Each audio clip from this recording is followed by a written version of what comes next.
शिवाय ओम नमः शिवाय ओम नमः शिवाय ओम नमः शिवाय। भाइयों और बहनों, आप सबको नरेश त्रिवेदी का ओम नमः शिवाय। आज का जो अपना वीडियो है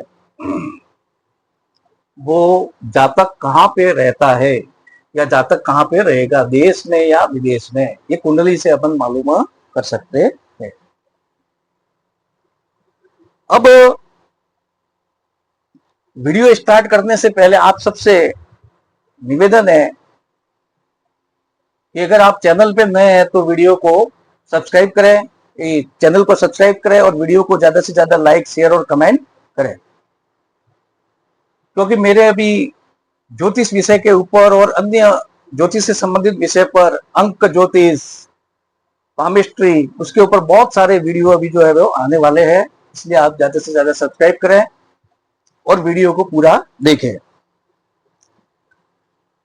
लग्न से द्वादश शेष, जैसे यहाँ पे लग्न का स्वामी है शनि और यहाँ पर यह द्वादश स्थान है, तो द्वादश स्थान का स्वामी कौन हो गया? बुध। लग्न से द्वादश, अगर लग्न से द्वादश स्थान का स्वामी, जिसको द्वादश कहते हैं, और वो अगर केंद्र और त्रिकोण में हो, यानी इन भावों में और या तो इन भावों में हो, लग्न से जो द्वादश है स्थान, उसका स्वामी जो द्वादश है वो या तो केंद्र स्थानों में होना चाहिए इन चारों में, या त्रिकोण में होना चाहिए। और द्वादश कैसा होना चाहिए? मित्र क्षेत्रीय होना चाहिए, और यानी मित्र के घर में होना चाहिए, या उच्च होना चाहिए द्वादश, या स्व घर के अंदर होना चाहिए, शुभ युक्त। तो और द्वादश शुभ ग्रहों के बीच में होना चाहिए, यानी जैसे यहाँ पे द्वादश बैठा है तो इधर और इधर दोनों शुभ ग्रह जो है वो होने चाहिए, अर्थात द्वादश दोनों शुभ ग्रहों के बीच में बैठा होना चाहिए। कौन सा द्वादश? लग्न से द्वादश, यानी लग्न से द्वादश भाव का स्वामी। तो मनुष्य क्या होता है? रमणीक, यानी बहुत अच्छे स्थान में रहता है, बहुत सुंदर स्थान में रहता है, पोष नगर में रहता है, यानी अपने से बड़े और शहर में रहता है, या बस्ती में, बहुत बड़ी बस्ती में रहता है।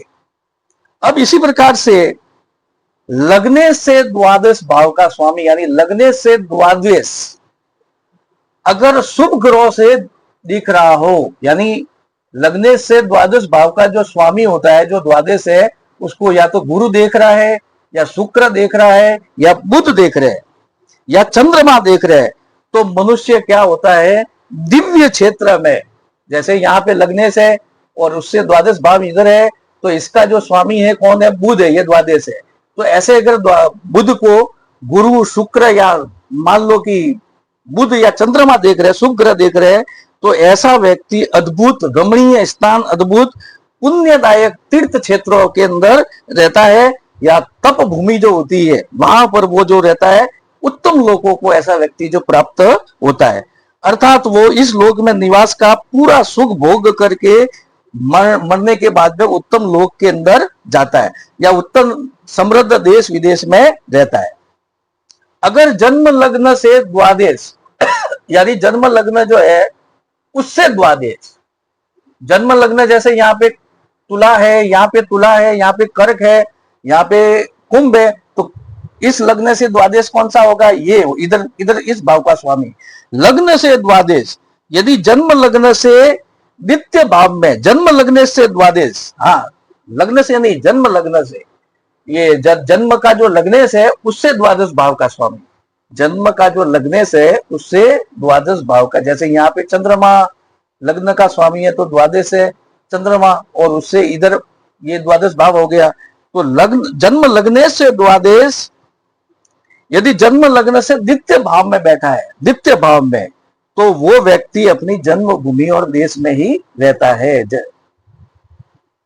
लग्नेश का द्वितीय भाव में बैठा और साथ साथ में लग्नेश का शत्रु भी हो, यानी जन्म लग्नेश से द्वादश जो होता है वो या तो द्वितीय भाव में बैठा हो और साथ साथ में शत्रु भी हो, या तृतीय भाव में बैठा हो, तो जो है वो व्यक्ति अपने देश में ही जन्मभूमि में रहता है।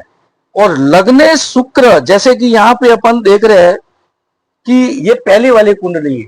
पहली वाली कुंडली में आप देख रहे हैं कि लग्नेश शुक्र है। लग्नेश कौन है? शुक्र। और शुक्र से द्वादश भाव कौन सा है? ये। तो द्वादश कौन सा हो गया? बृहस्पति। तो शुक्र से लग्नेश से द्वादश बृहस्पति हो गया। और यहाँ पे बृहस्पति तीसरे भाव में बैठा है। और साथ साथ में गुरु और शुक्र दोनों शत्रु है आपस में। ये शुक्र जो है लग्नेश है, गुरु का जो है शत्रु है, और ये उच्च राशि में बैठा है। तो द्वादश बृहस्पति जो है, यहाँ पे अपन देख रहे हैं द्वादश बृहस्पति जो है वो कैसी स्थिति में? स्वक्षेत्रीय है। तो इनका जो कार्य क्षेत्र है, ये जो व्यक्ति है, इनका कार्य क्षेत्र पूरे भारत में रहा और इनका मुख्यालय दिल्ली के अंदर रहा। और ये आध्यात्मिक व्यक्ति भी है, बहुत अच्छे आध्यात्मिक व्यक्ति भी है। और विदेश यात्रा अभी तक इन्होंने नहीं की है। हाँ, इन्होंने जन्म स्थान छोड़ दिया है, लेकिन है भारत की भूमि में, विदेश यात्रा नहीं की है।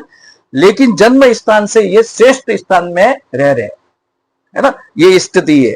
तो लग्नेश और द्वादश आपस में शत्रु है। मैंने पहले ही बताया कि लग्नेश से द्वादश दूसरे या तीसरे स्थान में हो और आपस में शत्रु हो तो जो है आध्यात्मिक क्षेत्र और श्रेष्ठ स्थान पर रहते हैं। अब यहां पर ये जो कुंडली है, इस कुंडली में आप देखते हो तो ये जो सज्जन है आंध्र प्रदेश में जन्म लिया इन्होंने, वही पले वही बड़े और वही इन्होंने राजयोग भी भोगा इन सज्जन ने, और वहीं इनकी मृत्यु भी हुई आंध्र प्रदेश में।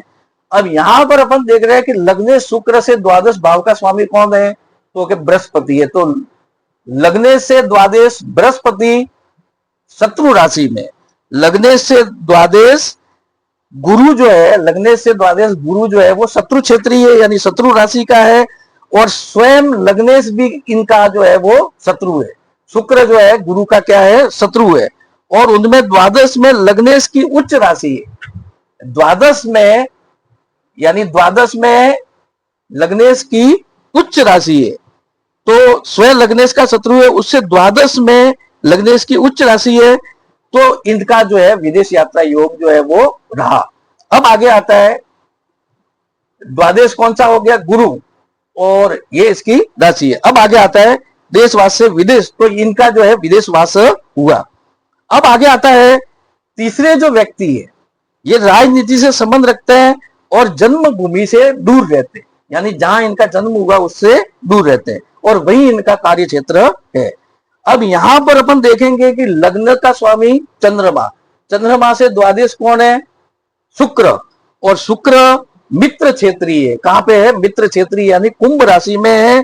और साथ साथ में वर्गोत्तमी भी है, यानी नवांश कुंडली में भी शुक्र जो है वो कुंभ राशि के अंदर ही विराजित, शुक्र महाराज जो है नवांश कुंडली में भी कुंभ राशि में विराजित है।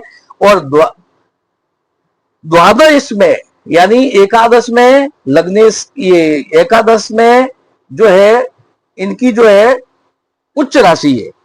द्वादश गुरु दृष्ट भी है। द्वादश जो है इनको जो है, यानी इनके जो है वो गुरु दृष्ट भी है, यानी शनि जो है वो इनको गुरु को, शनि जो है इनका द्वादश शनि है, तो इनको शनि को गुरु भी देख रहा है।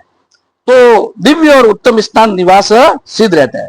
अब यहां पर अपन देखते हैं कि लग्नेश कौन है? शनि है। और शनि से द्वादश कौन है? बुध है। और बुध क्या है? सूर्य के साथ में अस्त है। लग्नेश शनि है और शनि से द्वादश स्थान का स्वामी बुध है। बुध सूर्य के साथ में अस्त है, और साथ साथ में तो इनका जो है वो विदेश में बसने का योग भी है। अब द्वादश केंद्र त्रिकोण में भी है। यहां पर अपन देखते हैं कि द्वादश जो है केंद्र में, बुध जो है वो केंद्र में त्रिकोण में, और ऊंचे चंद्रमा से, उच्च गत चंद्रमा, यानी वृषभ राशि के चंद्रमा उच्च होता है, उच्च गत चंद्रमा से ये बुध जो है वो देख रहा है। बुध चंद्रमा सातवीं दृष्टि से बुध को देख रहा है। अतः जन्म स्थान की अपेक्षा दिव्य पुण्य क्षेत्र में निवास स्थान होता है, तो इनके तो विदेश यात्रा का योग हो गया, ये विदेश में बसते हैं। तो अब अपन देखते हैं, आप जो ये जो व्यक्ति है यूरोप में पैदा हुए, इनका जन्म तो यूरोप में हुआ, लेकिन निवास कहां पे रह रहे हैं? अभी भारत में ही रह रहे। तो नियम सार अवश्य है। तो अपन इतना कहकर के मैं अपना वीडियो समाप्त करना चाहता हूं। और वीडियो समाप्त करने से पहले आपसे बारंबार रिक्वेस्ट है कि चैनल को अगर आपने सब्सक्राइब नहीं किया है तो सब्सक्राइब करें और वीडियो को ज्यादा से ज्यादा लाइक, शेयर और कमेंट करें। आप सबको बहुत बहुत धन्यवाद। ओम नमः शिवाय। ओम नमः शिवाय।